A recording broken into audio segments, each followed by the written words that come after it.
پہن کر انجینئر ممتاز حسین، ڈاکٹر عمران اور علی رضا یہ 3 آدمی غائب ہو گئے.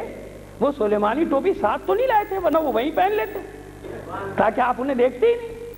تو پہن کے غائب ہو گئے، پتہ ہی نہیں چلا آج تک. یہ ہے آپ کا قانون.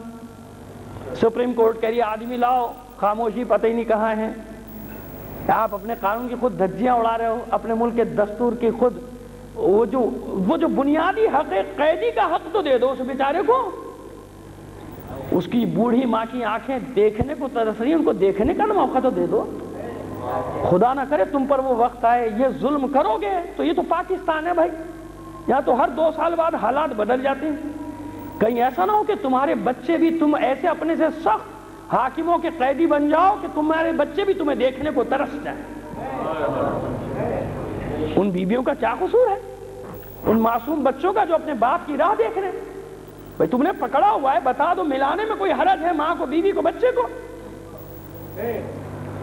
گوانتانامو بھی کو روتے ہو تم، اپنے ملک میں تم نے بنا دیے گوانتانامو بھی، کہ جہاں پتہ ہی نہیں آدمی مل ہی نہیں سکتا. کیوں نہیں مل سکتا؟ کیوں حق نہیں ہے ان کا؟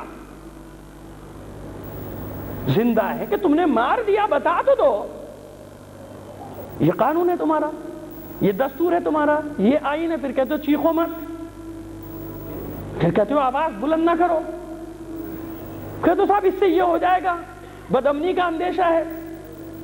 بڑا امن ہے، پشاور سے کراچی تک امنی امن ہے، راوی چین ہی چین کی بنسری بجا رہا ہے. کیا چاہتے ہیں آخر آپ ان بے قصور جوانوں کا؟ اگر کوئی قصور آپ کی نظر میں ہے تو بھائی قیدی ہے نا، تو بتاؤ نا کہاں ہے، ملاؤ. اگر اس کی بوڑھی ماں راستہ دیکھتے دیکھتے مر گئی، چلی گئی، شاید تمہارا اپنی موت پہ یقین نہیں، شاید تمہارا یقین نہیں کہ ملک الموت کو تمہارے پاس بھی آنا ہے، اور ملک الموت سے پہلے بھی ایسے ظلم کو اللہ دنیا میں بھی معاف نہیں کرتا. تمہارے گھروں میں بچے نہیں ہیں، تمہاری بیویاں نہیں ہیں، تمہارے بوڑھے ماں باپ نہیں ہیں. کبھی سوچا کہ کل تم شکنجے میں آ گئے، قانون کے جو تم سے بڑے آ گئے بعد میں، اور وہ تمہیں اسی طرح لے گئے تو کیا ہوگا؟ تو ایسا تو نہ کیا جائے. لہذا ان 3 بچوں کے لیے مجھے آواز اٹھانی تھی، وہ بھی میں نے اٹھائی اور پہنچ گئی، میری آواز پہنچ جاتی ہے. آپ سنیں نہ سنیں، جن کو سنانا چاہتا ہوں وہ ضرور سن لیتے ہیں کہ خدا کے لیے چلیے.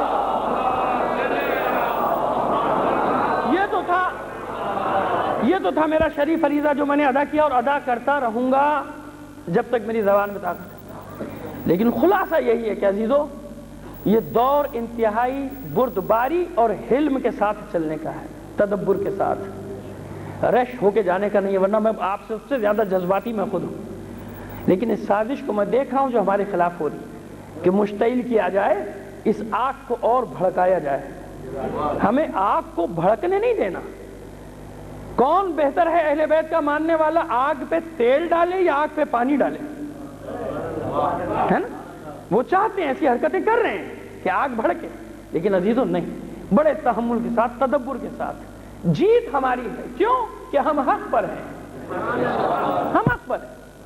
ہمارا امام، ہمارا سرپرست ہے. اب موضوع کی طرف آتا ہوں. اب آپ نے دیکھ لیا نا کیوں میں نے اس موضوع کا انتخاب کیا ہے، کہ اس دور میں ضرورت ہے اس عقیدہ انتظار کی، کہ پتہ تو چلے کہ اگر کچھ لوگ یہ کہتے ہیں کہ صاحب انتظار کا عقیدہ تو انسان کو بزدل بنا دیتا ہے، یہ شیعہ جو ہیں کچھ کرتے نہیں، انقلابی قوم اس لیے نہیں ہے یہ کہ صاحب یہ کہتے ہیں سب کچھ آگے تو امام کرے گا، برائیاں ہونے دو، پھیلنے دو، جھگڑا فساد جب بڑھ جائے گا تو امام آئیں گے سب ٹھیک کر لیں گے.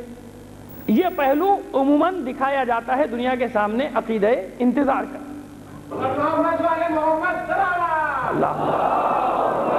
لیکن ہمیں دیکھنا ہے، ہمیں یہ دیکھنا ہے، تاریخ کے تناظر میں بھی دیکھنا ہے، تاریخ کے پس منظر میں بھی دیکھنا ہے کہ عقیدہ انتظار ہمارا ہے یا پرانا ہے. یہ عقیدہ انتظار اور قوموں میں بھی تھا، نہیں تھا تو کس شکل میں تھا، اور اب بھی ہے یا نہیں ہے؟ کہ عقیدہ انتظار، کیا قرآن میں عقیدہ انتظار موجود ہے؟ موجود ہے عقیدہ انتظار.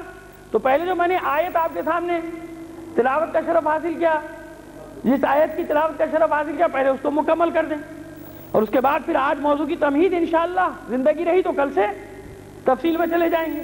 وعد اللہ الذین آمنوا منکم وعملوا الصالحات، اللہ کا وعدہ ہے تم میں سے ان لوگوں سے جو ایمان لے آئے، آمنوا منکم، تم میں سے جو ایمان لے آئے اور اعمال صالح، اعمال خیر انجام دیتے رہے، ان سے اللہ کا وعدہ ہے۔ کیا وعدہ ہے؟ لَيَسْتَخْلِفَنَّهُمْ فِي الْأَرْضِ كَمَا اسْتَخْلَفَ الَّذِينَ مِنْ قَبْلِهِمْ، کہ تاکید کے ساتھ ہے کہ ہم ضرور بالضرور تمہیں زمین پر اپنا نائب بنائیں گے جیسے کہ تم سے قبل والوں کو بنایا تھا۔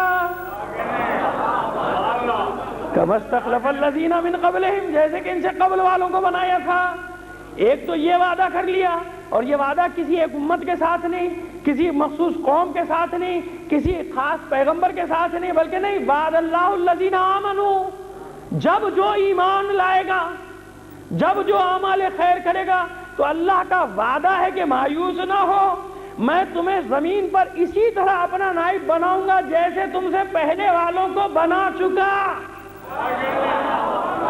یعنی عقیدہ انتظار کے لیے بتایا جا رہا ہے کہ یہ کوئی نیا نہیں، گھبرانا مت، ہر قوم کے ساتھ ہم نے وعدہ کیا اور وعدہ پورا کیا۔ کبھی نوح کی صورت میں وعدہ پورا ہوا، کبھی ابراہیم کی صورت میں وعدہ پورا ہوا، کبھی بنی اسرائیل صدیوں تک انتظار کرتے رہے۔ کس کا انتظار کرتے رہے؟ موسیٰ کا۔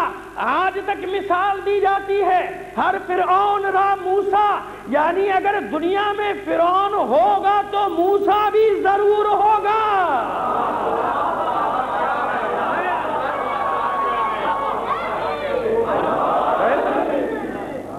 اگر فرعونیت ہے تو موسیٰ بھی ہوگا۔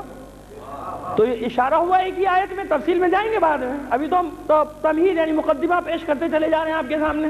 انتظار کا وعدہ پورا ہوا، بنی اسرائیل سے وعدہ تھا، وعدہ پورا ہوا، اللہ کا پورا ہوا وعدہ۔ بنی اسماعیل سے وعدہ تھا، بنی اسماعیل سے وعدہ تھا۔ کیا وعدہ تھا بنی اسماعیل سے؟ ارے بنی اسماعیل سے وعدہ وہی تو تھا جو جناب ابراہیم سے تھا۔ وَإِذِ ابْتَلَىٰ إِبْرَاهِيمَ رَبُّهُ بِكَلِمَاتٍ فَأَتَمَّهُنَّ قَالَ إِنِّي جَاعِلُكَ لِلنَّاسِ إِمَامًا قَالَ وَمِن ذُرِّيَّتِي، کتنی بار سنتی یہ آیات آپ سال میں کتنی بار؟ تو بنی اسماعیل سے وعدہ تھا کہ نہیں تھا؟ آخری پیغمبر بھی آئے گا، امامت بھی آئے گی، تو بتائیے وعدہ پورا ہوا کہ نہیں ہوا؟ كَمَا اسْتَخْلَفَ الَّذِينَ مِنْ قَبْلِهِمْ، جیسے ہم نے اپنا نائب پہلی قوموں میں سے بنایا، یعنی جس سے ہم نے وعدہ کیا اس وعدے کو پورا کیا۔ تو یہ یقین دلایا جا رہا ہے کہ صدیوں کے سفر سے نہ ڈرنا، صدیوں کے سفر سے نہ ڈرنا، یہ ہمارا وعدہ ہے اور پورا ہوگا۔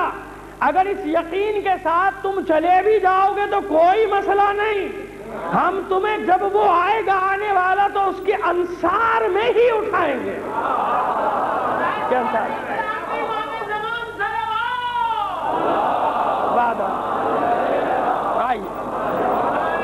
آج صرف آیت کی تشریح میں وقت پورا ہو جائے گا۔ كَمَا اسْتَخْلَفَ الَّذِينَ مِنْ قَبْلِهِمْ وَلَا يُمَكِّنَنَّ لَهُمْ فِي الْأَرْضِ، اور ہم انہیں تمکین دیں گے، قدرت دیں گے۔ وَلَا يُمَكِّنَنَّ لَهُمْ دِينَهُمُ الَّذِي ارْتَضَىٰ لَهُمْ، اس دین کے ساتھ جس کو ہم نے چن لیا ہے ان کے لیے۔ وَلَا يُمَكِّنَنَّ، یعنی تمکین دیں گے، قدرت دے دیں گے۔ لَهُمْ، کس دین کے ساتھ؟ دِينَهُمُ الَّذِي ارْتَضَىٰ لَهُمْ، وہ دین جو ہم نے ان کے لیے چن لیا، منتخب کر لیا، اس دین کے ساتھ روئے زمین پر انہیں قدرت دے دیں گے۔ اللہ کا وعدہ ہے نا، ابھی تو ہم قرآن کی جو ہم نے کہا شریعت کی روشنی میں بات کر رہے ہیں، یہ اللہ وعدہ کر رہا ہے۔ تو بتائیے پیغمبر ختم مرتبت کے وصال کے بعد سے لے کر آج تک کیا پوری زمین پر قدرت حاصل ہوئی دین حق کو؟ کوئی بھی دین حق کو ہمیں اس سے غرض نہیں، کسی کو بھی پورے روئے زمین پر قدرت ہوئی نہیں ہوئی نا، لیکن آیت وعدہ کر رہی ہے، یعنی انتظار کی دعوت دے رہی ہے، انتظار کی دعوت دے رہی ہے نا کہ جس دین کو ہم نے تمہارے لیے چنا ہے، انتخاب کیا ہے، اور چنا کس دین کو ہے؟ ان الدین عند اللہ اسلام، یہی ہے نا۔ دیکھیے یہ ایک مطلب تو مکمل ہو جائے کہ جس دین کو چنا ہے اس دین کے ساتھ تمہیں پوری قدرت دیں گے، اس روئے زمین پر وہ دین کون سا چنا ہے؟ دین چنا ہے ہم نے تمہارے لیے اسلام